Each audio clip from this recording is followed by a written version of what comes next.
Hello विद्यार्थियों, मैं रंजीता कौर ज्ञान वर्षा चैनल में आपका स्वागत है। आज हम क्लास 10th की पाठ्य पुस्तक में से पाठ 3 मीरा के पद पढ़ेंगे। पाठ 3 मीरा के पद मीरा पदावली से लिए गए हैं। कवित्री मीराबाई है और मध्ययुगीन भक्ति आंदोलन की आध्यात्मिक प्रेरणा ने जिन महान कवियों को जन्म दिया उनमें राजस्थान की कवित्री मीराबाई का विशिष्ट स्थान है।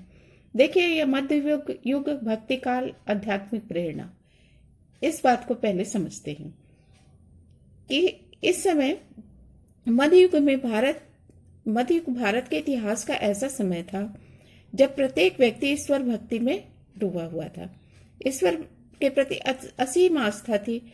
लोग जप तप ध्यान भजन कीर्तन में ही लीन रहते थे और इसे ही अपने जीवन का मनोलक्ष्य समझते थे।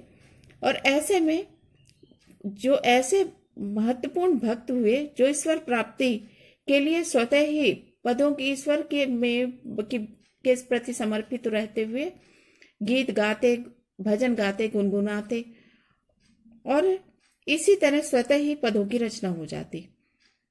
और यही आगे चलकर एक जो भक्त थे श्रेष्ठ कोटि के, वो कवि हुए। इनमें तुलसीदास, मीराबाई और सूरदास है। और दो तरह की विचारधाराएं थी।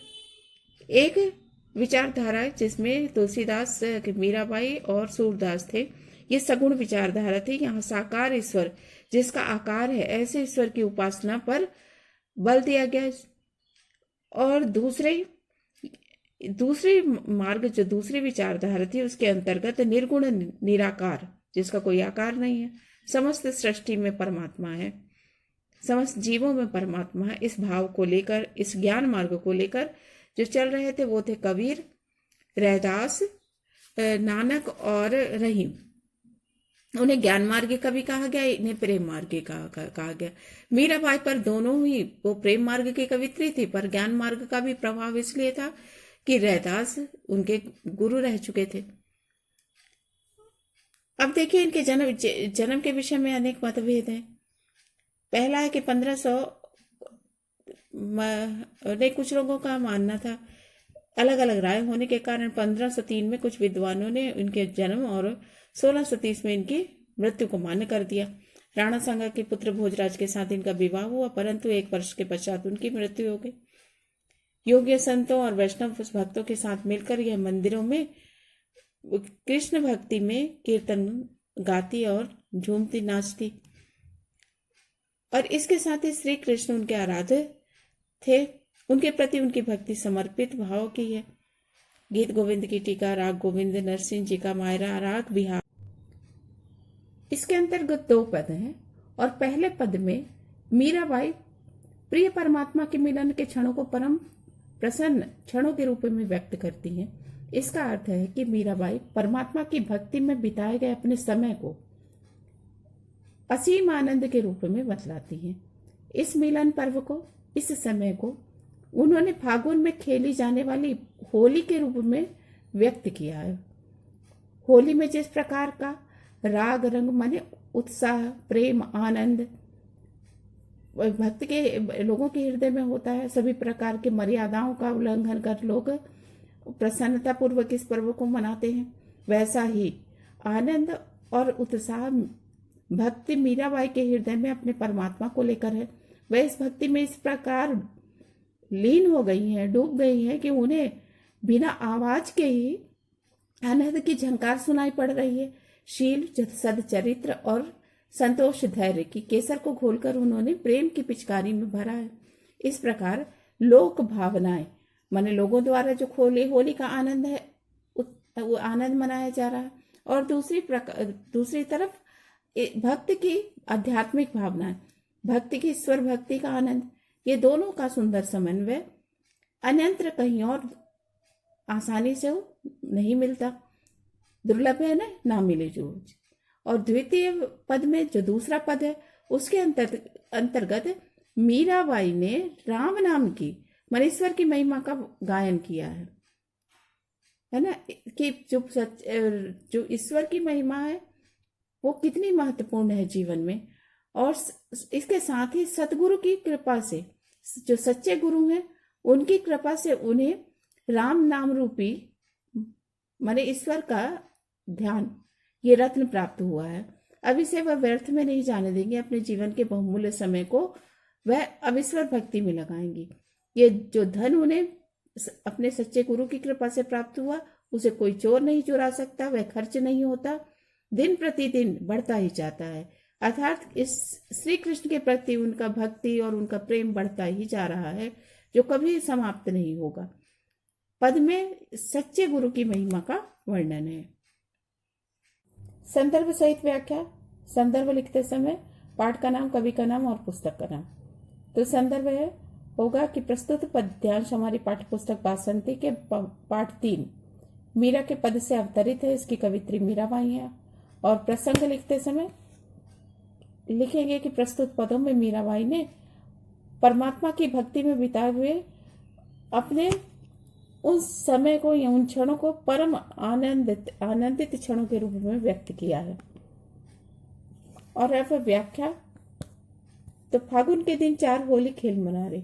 मीराबाई कहती हैं कि जिस प्रकार फागुन के महीने में फाग माने होली का खेल 4 दिनों तक आनंद उत्साह देता है ना, लोग उस पर्व को बहुत खुशी से आनंदित होकर मनाते हैं। उसी प्रकार जो जीवन है ये क्षणिक है, इसमें ईश्वर भक्ति का आनंद भी ले लेना चाहिए।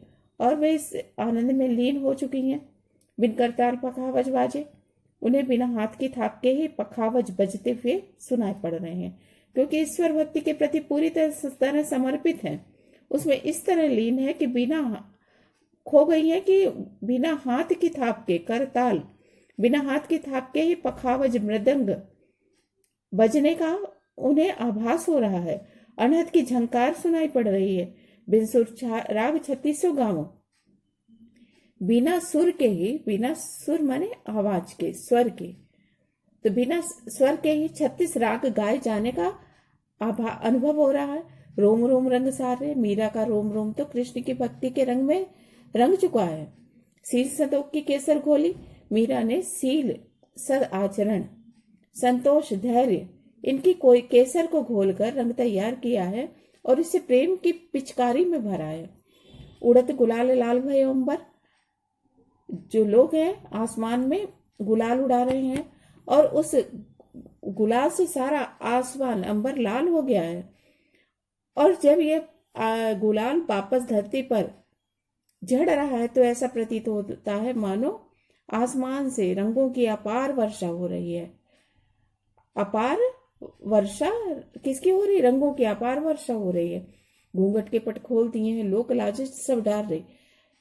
जिस प्रकार होली में व्यक्ति होली खेलने में इतना व्यस्त, इतना मग्न हो जाता है कि कई मर्यादाओं को भूल जाता है, उसी प्रकार मीरा ने कृष्ण से होली खेलने के लिए राजघराने की मर्यादा का त्याग कर दिया है। उसने घूंघट के पट खोल दिए अर्थात अपने चेहरे से ईश्वर भक्ति के लिए, भजन कीर्तन के लिए, नृत्य के लिए, ईश्वर को प्रसन्न करने के लिए, नृत्य करने के लिए अपने चेहरे से घूंघट हटा दिया है। होली खेली पीव घर आए, होली खेलने के लिए उनके कृष्ण उनके घर आ रहे हैं। सोई प्यारी प्रिय प्यारे रे, वह कृष्ण को प्रिय है, कृष्ण उसे प्रिय है ना। दोनों एक दूसरे को के प्रेम में, भक्ति के प्रेम में रंगे हुए हैं।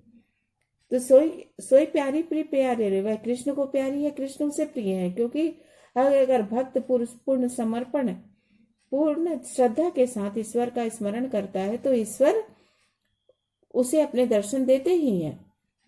मीरा के प्रभु गिरधर नागर है ना, ईश्वर की उन पर, उस भक्तों पर विशेष कृपा होती है। मीरा के प्रभु गिरधर नागर, मीराबाई कहती है कि मेरे प्रभु तो गिरी को धारण करने वाले कृष्ण है। गिरी माने जब उन्होंने गोवर्धन पर्वत को ब्रजवासियों की रक्षा के लिए उठाया था, तब से उनका नाम गिरधर था। तो मीरा कहती है कि मेरे प्रभु गिर को धारण करने वाले कृष्ण है। चरण कमल बलिहार ने, उनके कमल के समान चरण। जो पद 2 का संदर्भ है तो वह पहले पद के समान ही होगा। और प्रसंग है कि प्रस्तुत पदों में मीराबाई ने सदगुरु की महिमा का गुणगान किया है, सच्चे गुरु की महिमा का गुणगान किया है। पायो जी मैंने राम रतन धन पायो। मीराबाई कहती हैं कि मैंने राम रतन धन माने ईश्वर रूपी नाम को प्राप्त कर लिया है, यह धन मैंने प्राप्त कर लिया है। तो ईश्वर रूपी भक्ति को मैंने, इस धन को प्राप्त कर लिया है। वस्तु अमोलक दी मेरे सतगुरु कर कृपा अपनायो। यह राम नाम रूपी जो अमूल्य वस्तु है, अमोलक माने अमूल्य, अमूल्य वस्तु, यह मेरे सच्चे गुरु ने मुझ पर विशेष कृपा करके दी है। जन्म जन्म की पूंजी पाई जग में सभे खवायो। और मैंने इस संसार में बार बार जन्म लिया और बार बार धन संपत्ति वस्तुएं एकत्र की, और मृत्यु के समय वह सब इसी संसार में खो गया, है ना। कई जन्म लिए, कई बार धन संपत्ति इकट्ठा की और एकत्र की और इसी संसार में खो दी। लेकिन अब इस जन्म में मैंने जो राम नाम रूपी धन इकट्ठा किया है, ये पूंजी पाई है, खर्चे नहीं चोर ना लेवे, ये खर्च नहीं होती, है ना। ईश्वर का नाम खर्च नहीं होता है। और चोर ना लेवे, इसे चोर भी नहीं चुरा सकता। दिन दिन बढ़त सवाइयो, यह सवैया की गति से दिन प्रतिदिन बढ़ती जाती है। सवैया का अर्थ है कि आज अगर 100 रुपए है तो कल 125 रुपए होगा। भक्ति का भाव तो बढ़ता ही जाएगा हृदय में। सत की नाव खेवटिया सतगुरु भवसागर तरे आयो। मेरे सच्चे गुरु ने, है ना, मेरी सत्य की नाव को के नाविक बनकर, मेरे सच्चे गुरु ने मेरी सत्य की नाव का नाविक बनकर, यहाँ पार लगाने वाला बनकर मुझे इस संसार के भवसागर से तार दिया, पार लगा दिया।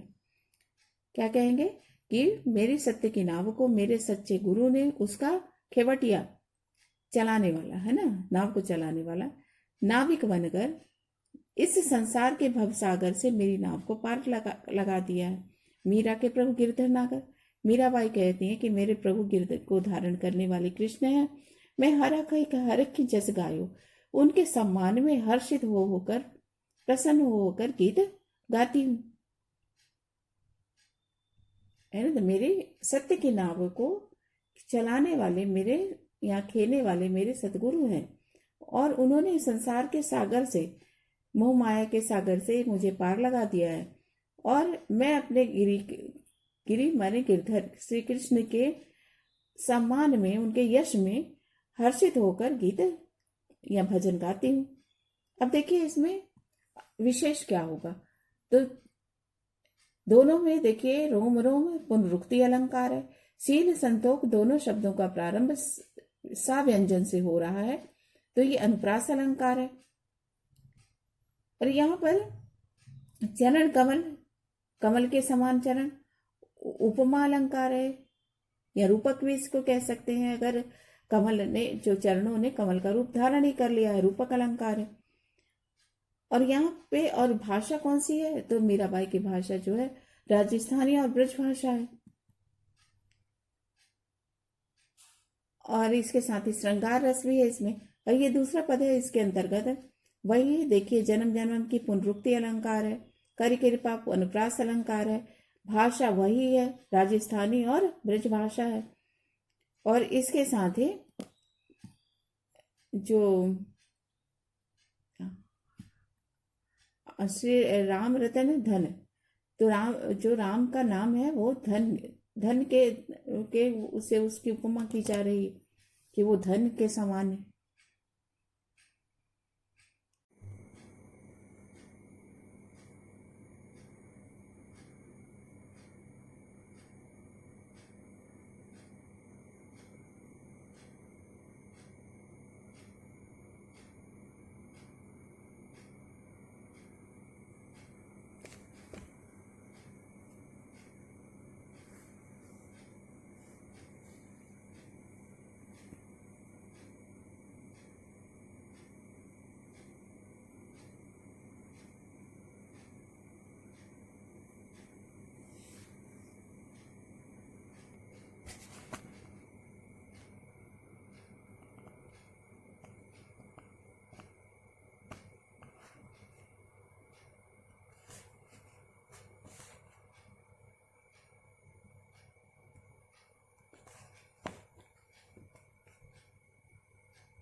गॉड ब्लेस यू बच्चों।